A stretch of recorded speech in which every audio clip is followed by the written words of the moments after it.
After the confusion following Iowa's Democratic presidential caucuses this past Monday, the candidates running for president are trying to find solid ground in the granite state of New Hampshire.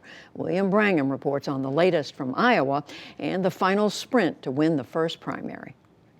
We might want the decisions of the Iowa caucus before the November election. In Manchester, New Hampshire today, Vermont Senator Bernie Sanders told reporters that despite Iowa's delays, he's certain he was the winner. What I want to do today, 3 days late, is to thank the people of Iowa for the very strong victory they gave us at the Iowa caucuses on Monday night. Sanders expressed frustration with the entire process in Iowa and stressed that regardless of who got more of Iowa's delegates, he got more actual voters. Mr. Buttigieg and I will end up with the same amount of delegates, 11 now each, probably a little bit more. That's what will happen. It ain't going to change. And what certainly is not going to change is the fact that in terms of the popular vote, we want a decisive victory. South Bend, Indiana Mayor Pete Buttigieg is trying to ride the momentum from his strong showing in Iowa. I've seen it in your faces from those first visits when I came through. At a campaign event in Merrimack, New Hampshire today, he reminded supporters just how far his campaign has come. All the way down to these last few days that are bringing us to decision time. And the importance of making sure that we are ready to win and making sure that we are ready to lead once we do. Buttigieg may have the slight edge in delegates, but Sanders is the clear winner when it comes to raising money. The Sanders campaign announced today that it pulled in a whopping $25 million last month. That's more than any other candidate raised in any full quarter in 2019. The Buttigieg team reported today it raised nearly $3 million since the day after the Iowa caucus, which included over 20,000 new donors to the campaign. Other candidates, like former Vice President Joe Biden, are acknowledging their struggles. I am not going to sugarcoat it. We took a gut punch in Iowa. While on the campaign trail in New Hampshire, Biden addressed his weak performance in Iowa.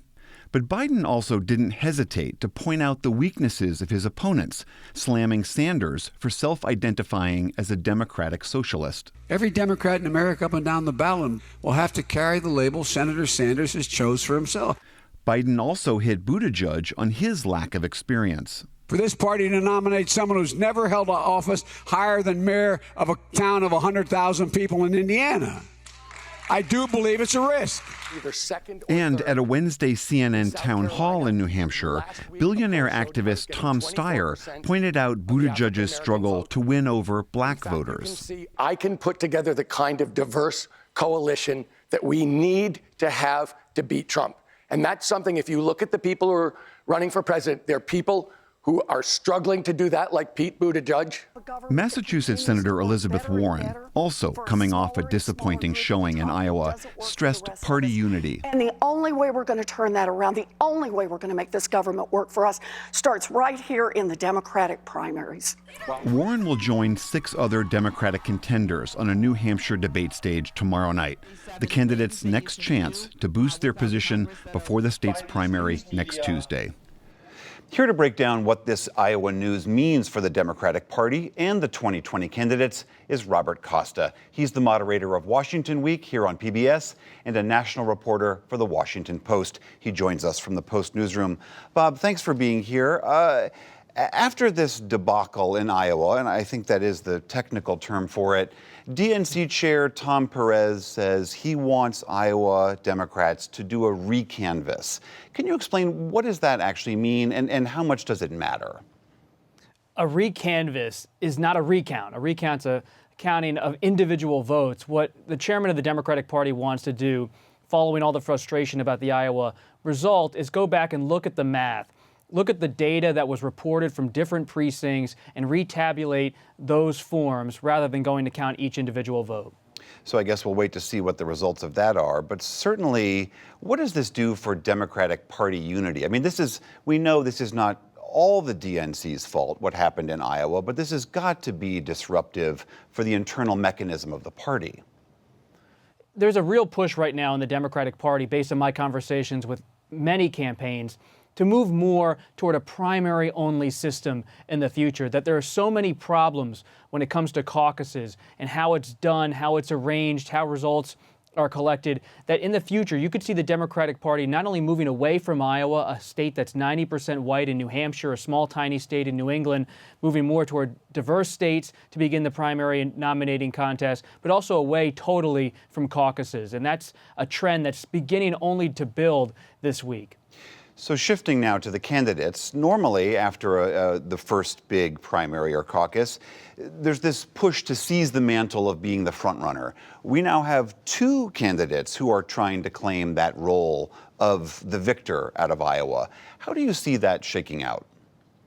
You see in Senator Sanders a campaign that has been a movement campaign going back to his own run in 2016, and he is trying to consolidate the left wing of the Democratic Party, looking ahead not only to New Hampshire, which he won in 2016, but ahead to Super Tuesday in early March. And Mayor Buttigieg sees Vice President Biden's limited performance in Iowa and sees a lane ahead for himself to try to consolidate that centrist wing of the Democratic Party. It's not going to be easy. There's a lot of competition, not only VP Biden, but Senator Klobuchar and others. And of course, you cannot forget former New York Mayor Michael Bloomberg sitting there ready for Super Tuesday, spending millions on advertising. You mentioned the limited performance of former Vice President Joe Biden. This Iowa's result has got to seem like a pretty bad result for him. I mean, he referred to it as a gut punch himself. He did refer to it as a gut punch, but when you talk to his top campaign advisors and his allies, I was just on the phone with Ted Strickland, the former governor of Ohio. He said for Vice President Biden, it's always been about South Carolina, because he's making a case to the entire Democratic Party nationally that he's the candidate who can win not just white voters in Iowa and older voters in New Hampshire, who are mostly white as well, but win over black voters, win over the entire Obama coalition. Serving as vice president for President Obama, he's making the case that in the long term, he's the only candidate he can do so. But his campaign acknowledges publicly and more privately that he needs a big showing in South Carolina in a few weeks in late February. And what about Elizabeth Warren? One of my colleagues mentioned earlier today that she didn't do badly enough to get press and she didn't do well enough to get press. What happens to her in this mix?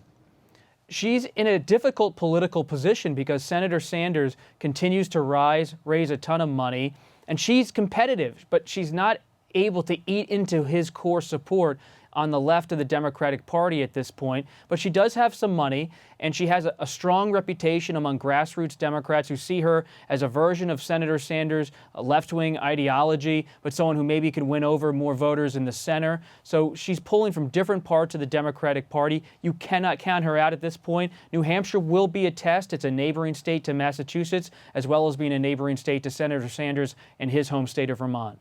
All right, Bob Costa of the Washington Post and Washington Week, thank you so much. Thank you.